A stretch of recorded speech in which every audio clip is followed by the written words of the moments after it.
Hello everyone. I'm sorry that I have to be gone today, but we're going to start with chapter 3. So you need to make sure that you have your note packet and assignment sheets, and those should have been passed out to you or laid out for you to get. So you need the note packet for chapter 3, because this will be section 3.1 covering a section on introduction to functions. And then you need to know the assignment sheet so you know which problems you have to practice for homework. So if you don't have those things, maybe pause video now and make sure that those items are obtained. Otherwise, I'm going to continue forward, assuming that you have the note packet to follow along. So here we go.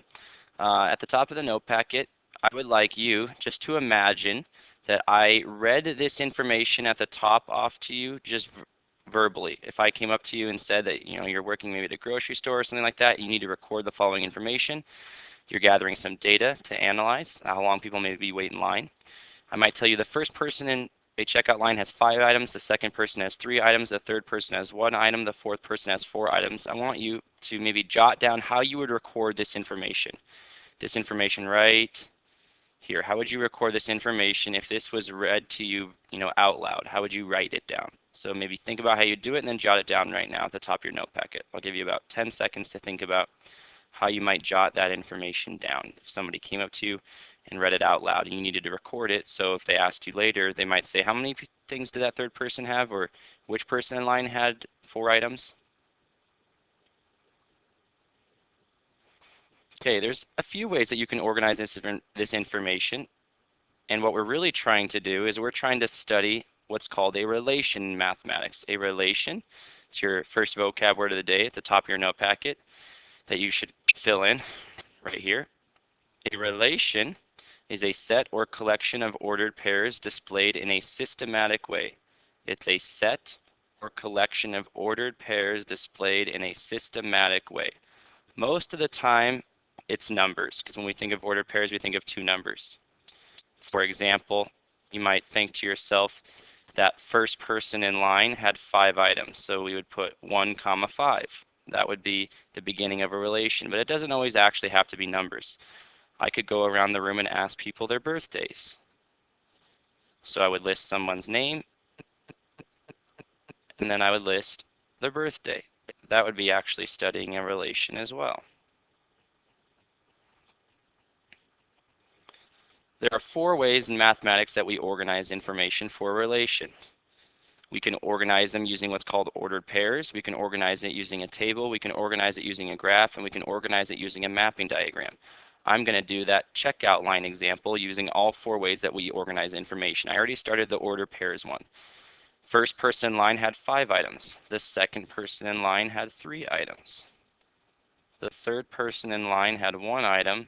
The fourth person in line had 4 items. Maybe some of you organized that information when I asked you to think about how you would do it on your own. Maybe some of you chose this. I would also guess maybe some of you made a table. On the left-hand side is always our inputs, which are usually our x values. So the first person in line had 5 items. The second column is our outputs, which are our y values. 2, 3, 3, 1, 4, 4. I can also use a graph because these are points and I can be able to plot them on a graph. Down here, this would be the place in line. If you're making a graph, you should always title your axes. And over here, this would be the number of items that they had. So for example, the first person in line had 5 items, so I'd go to 1 comma 5. Same points that I'm using from the ordered pairs. Second person in line had 3 items. The third person in line had 1 item, and the fourth person in line had 4 items. Then I could look at the graph and say, okay, this point right here means the second person in line had 3 items. That's how I would read it.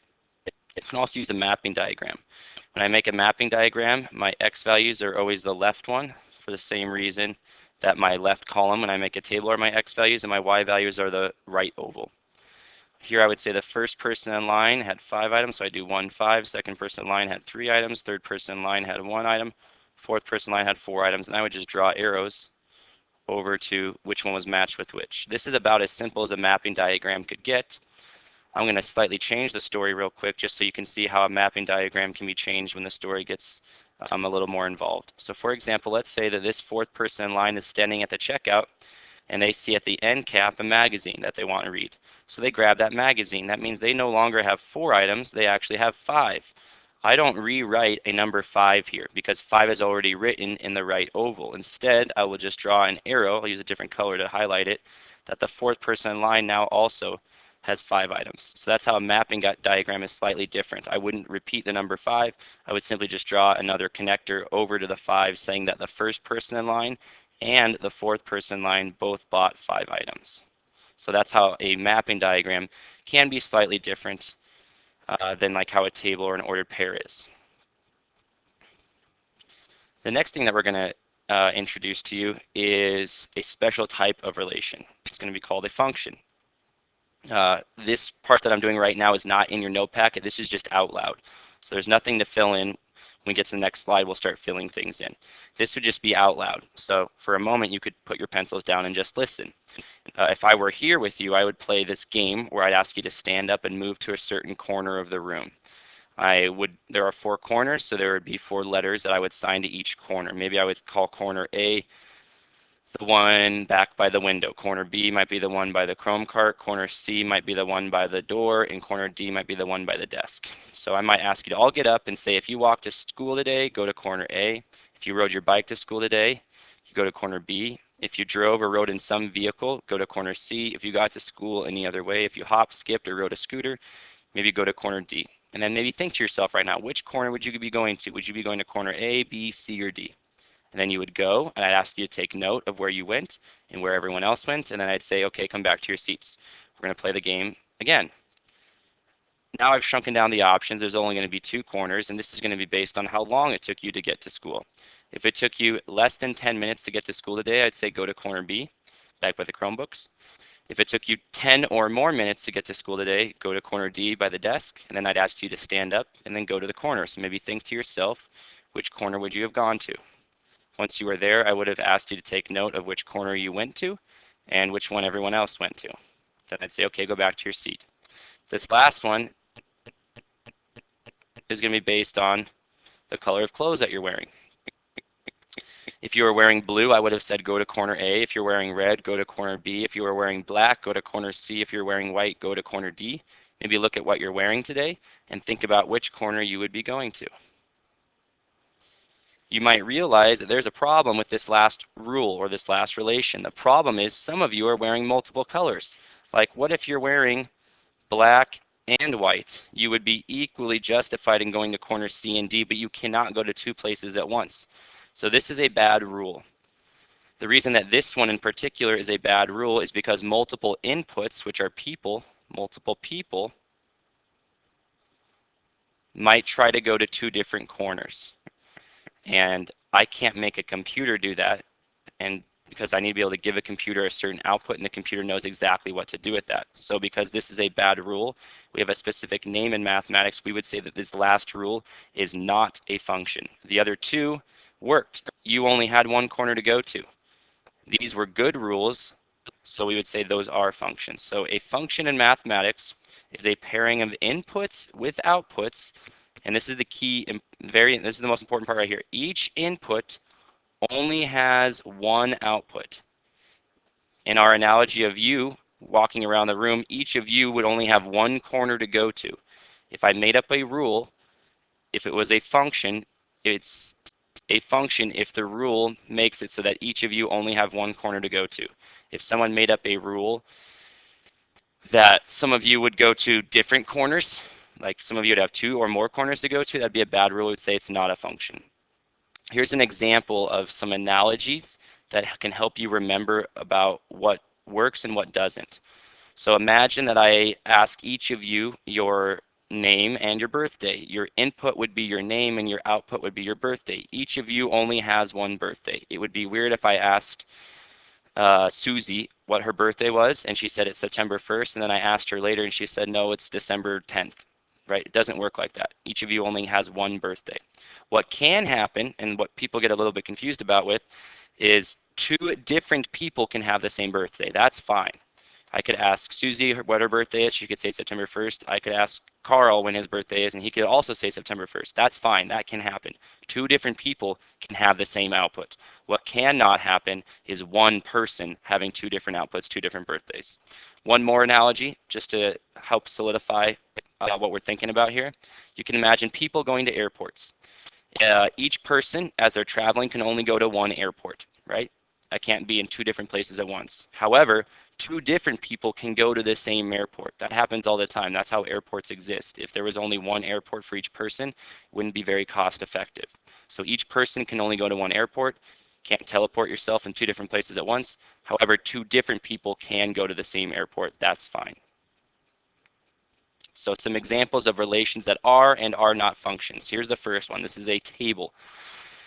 Input one, so domain, we'll learn about here in a little bit, is a fancy name for your inputs. So these are your inputs. Down below are your outputs. If you want to think about them as x's and y's, you can. These are your x's, these are your y's. When I have an x value of 1 or an input of 1, my output is 4. When I have an input of 3, my output is 2. When I have an input of 5, my output is 4. When I have an input of 1, my output is negative 4. Is this relation a function? Well, it is not. The reason why is because of 1 being told to go to 4 and then 1 later being told to go to negative 4. Some people think it's an issue that 5 goes to 4 and 1 goes to 4. That is not an issue. That'd be like two different people having the same birthday. That'd be like two different people going to the same airport. That's fine. What cannot happen, though, is the same person having two different birthdays, the same person going to two different airports, the same input having two different outputs. So this is not a function. If it's not a function, you always need to explain why. No, you would say 1 has multiple outputs. That's a problem. A computer couldn't write a program for that. That's why we study these things. Second example, what about for a mapping diagram? Where does negative 2 go? It goes to negative 3. Where does 0 go? It goes to 6. Where does 3 go? It goes to 6. Where does 4 go? It goes to 9. Does each input only go to one place? Yes, it does. Otherwise, you would see two arrows coming off of one of these inputs. So this one is good to go. Some of you might be thinking, oh, but 0 goes to 6 and 3 goes to 6. That's fine. Two different inputs can go to the same output. Two different people can have the same birthday. Two different people can go to the same airport. That's fine. Why does this work? Each input only has one output. Last one, what about for ordered pairs? How do I read this? Well, the x's are your inputs, so the first coordinate are your inputs. The second coordinate are your y values, those are the outputs. So for example, 2 goes to 1, 3 is told to go to negative 2, 3 is told to go to 1, 2 is told to go to negative 2. There are multiple issues here. 2 is told to go to 1, but then later 2 is told to go to negative 2. That's a problem. Also, 3 is told to go to negative 2, and then 3 is also told to go to 1. So this fails twice. This is not a function. The reason why is because 2 and 3 have multiple outputs. This one didn't stand a chance.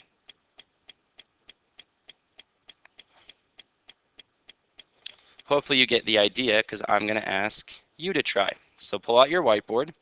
On your whiteboard, here are two different relations. One is shown as a mapping diagram, one is shown as a table. And I'd like you to tell me if each one is a function, yes or no, and how you know. So pause the video now for maybe a minute. Try it on your whiteboard, check with a neighbor, and then we'll see how it went after a minute and when you unpause the video. Okay, here we go. This first one, 4 is told to go to 5, negative 6 is told to go to 5, 3 is told to go to 3, negative 2 is told to go to 4.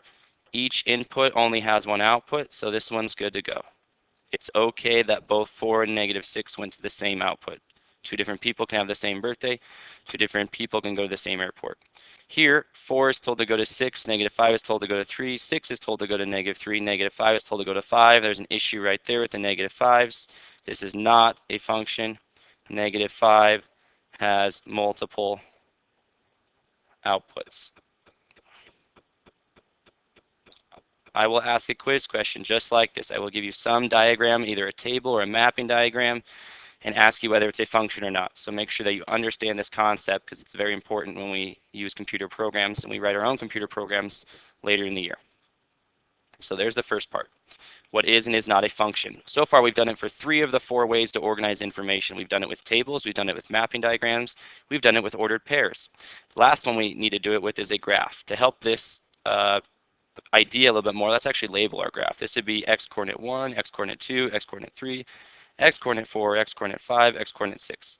Our y coordinates are 1, 2, 3, 4, 5, 6, 7. Now let's go about asking where my x's go with certain y's. So for example, the very first point is an x coordinate 2. Where does he go?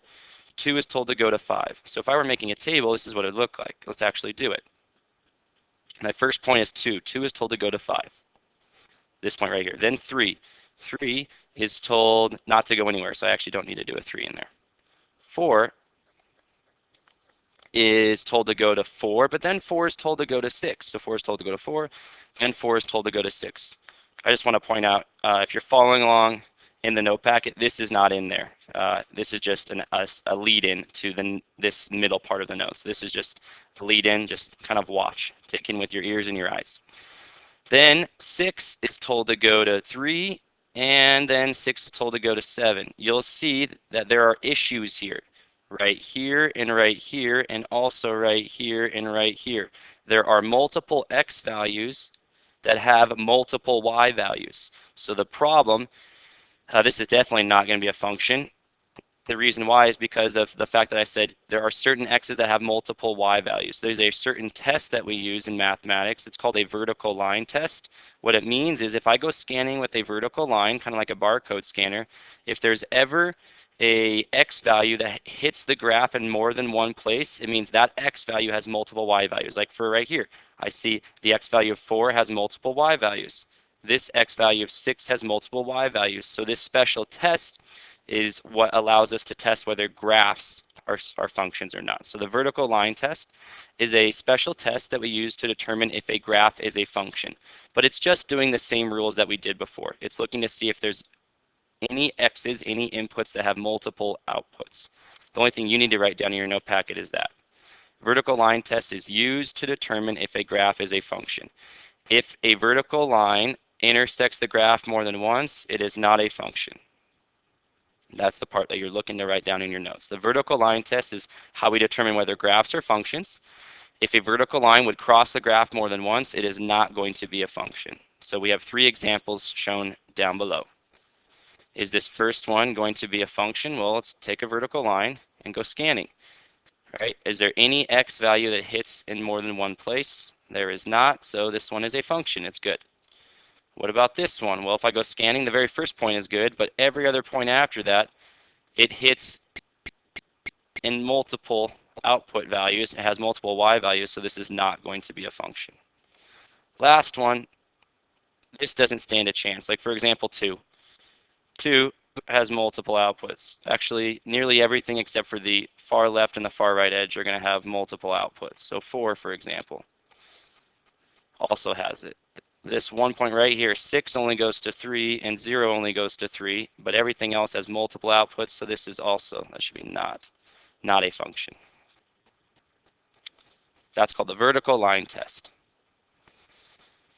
Next part has to deal with some vocabulary. The collection of my inputs, or my x values, we call the domain. The reason we call it domain is it comes from the same word as domicile, which is home. It's where we start when we are graphing. It's the home. It's the x values. When I give an equation or a graph the x value, and then the range that occurs after that of values, we call the y values. So we call that the range. The domain is the home. The range is the spread of the y values that occurs. So the domain is the collection of x values, x coordinates are inputs. The range of values that occur for the outputs we call the range. It's the collection of y values, y coordinates, or outputs. So here are a few examples. Find the domain and range of the function represented by the graph. The domain are all of the x values that occur. When I list my domain, we use curly brackets because it's a collection of points. If they are discrete points, meaning they're just specific points. It's not a spread of values. So what are the x values that occur? I see the first x value that occurs is -3. That's this point. Then there's this point. Its x-coordinate is -1. Then there's this point right here. Its x-coordinate is +1. Then the last point is this point right here, and its x-coordinate is 3. So these are all the x-coordinates that occur. -3, -1, 1, and 3. That's called the domain. Those are the x values. The range are the y values that occur in your graph. Well, the y value for the first point is -2. So I put curly bracket, -2. I use curly brackets when I'm listing a series of information. This point right here has a y value of 0 because it's not up, it's not down. This has a y value of 2. This last one has a y value of 4. That's how I'd list the domain and range for this picture. The difference between this one and this is called discrete. We'll study this more in the next lesson. This is called continuous because the values are all interconnected. They go in between one another. You get all the decimals. So how do we list this? Well, I already said the domain is the spread of the x values. So if I look right here, the x's go all the way from here on the left, and then they go all the way to here on the right. Well, if I look, that's in between. Right here, this is -2, all the way over to +3. So the x's go in between -2 and 3. So I could write that using my and statement from last chapter. I could say my x values go in between -2 and 3. You could write it out in English if you wanted to as well by saying my x's go between -2 and 3, but that's a lot more to write than just this symbol. My range are my y values, and so if I look at my y values, the highest they go is 2, and the lowest they go is here to -1, so they go in between -1 and 2. So -1 and 2. If you want to, some people even draw like a box around it. So if you draw a box around the picture, your domain is describing the width, and your range is describing the height. I'm going to give you a chance to try. So can you state the domain and range of the following function? It's a function because it would pass the vertical line test. Each x only has one y. Be aware, these have open circles at the end, so you're not going to be using equal to parts. You're going to be using less than or greater than. So pause the video now for maybe a minute. Unpause the video after everyone's had a chance to try stating the domain and range. Maybe check with a neighbor after you're done. Okay, here we go. The domain is the spread in your x's. Your x's go between -2 and +7, but they are open. So I would say -2 all the way up, sorry, not -2, +2 and 7. I don't put equals to because these are open. My range, the lowest y value is 1. The highest y value is 6, so I'd say the y values go in between 1 and 6. If you try to draw a box around the picture, it would look like this. The domain describes the width, the range describes the height. There'll be a few questions in the homework to ask about that. Put the whiteboards away. We have one last part, and that's just some vocab that really comes from your science classes. Another way to classify domain and range, or to state them, is to use the phrases independent and dependent variable. These terms are used, like I said, most notably in science. The independent variable is a variable that we are usually free to choose. That's why they use the phrase independent, like independence. We are free to choose, and then it directly affects the dependent variable.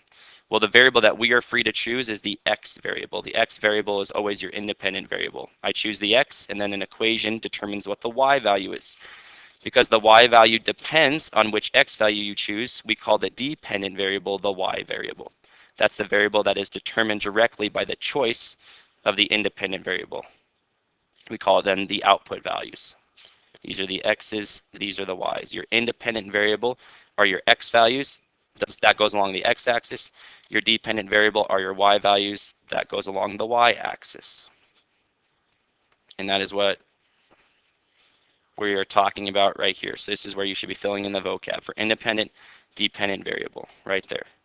Independent variable is the x variable. You're free to choose. The dependent variable is the y variable. That's the one that depends on the choice that was made for x. Example, let's say the function y equals negative 3x plus 12 represents the amount of ounces of juice remaining after you take x gulps or x sips. Identify the independent and dependent variable. Well, which item are you free to choose? Are you free to choose the number of gulps or the amount remaining? Well, x is the gulp, so the independent variable is going to be number of gulps. That's how much you're free to choose. Once I tell you you've taken 2 gulps, then how much remains is going to be the dependent variable. So the dependent variable is ounces of juice. And how much juice remains depends on how many gulps you've taken. The domain is 0, 1, 2, 3, 4, because that's the number of gulps you can take. You could take 0, and the most you could take is 4, because you'll see here, if you take 4 gulps, each gulp, it decreases the amount of juice remaining by 3. 3 times 4 is 12, and it's only 12 ounces to start, because that's the beginning amount. There won't be any left. So what is the range? Well, you can make a table. If you take 0 gulps, there's still 12 remaining. How do I get that? I put 0 in for x. Negative 3 times 0 plus 12 is 12. If I take 1 gulp, negative 3 times 1 is negative 3 plus 12. There's 9 ounces remaining. If I take 2 gulps, I've drank 6 ounces. There's 6 ounces then remaining. If I take 3 gulps, I've consumed 9 ounces. There's 3 ounces remaining. If I take 4 gulps, I've drinking the whole bottle. There are 0 ounces remaining. So these are the gulps or sips. These are the ounces remaining.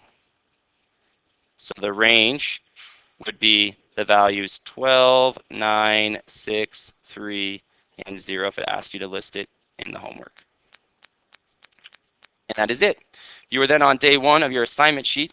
Answers for it are right here. If you'd like to leave the video paused as you work so you can check your answers as you work, that would be fine by me. And then have your questions ready for when I return. But otherwise, have a good day.